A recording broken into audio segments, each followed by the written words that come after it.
I am utilizing the Bit Integrations plugin to establish a connection between these two platforms. Let's go to Bit Integration Dashboard. Create integration. Search and select Contact Form 7. Select a form. Next, search and select Action Nimble. Give here an API token, so please visit the Nimble API token. Generate new token. Give here a meaningful name.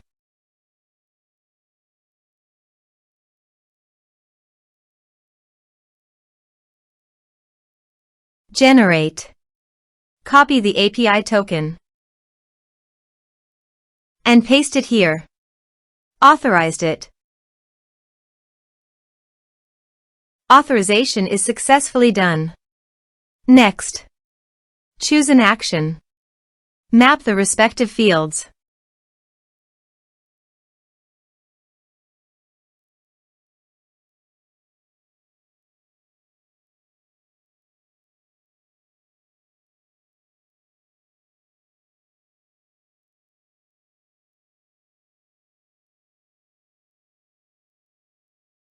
Here are some advanced features and actions you can use by checking the box. Also, you can add conditional logic you can use for your own requirement. Next, finish and save it.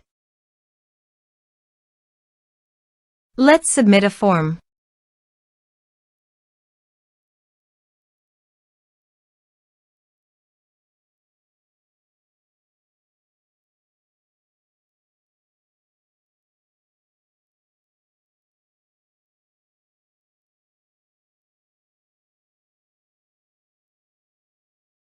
Click on Send Message. Now go to the Nimble site and go to People. Refresh the page. You can see the data came successfully in the Nimble site. Thanks for watching.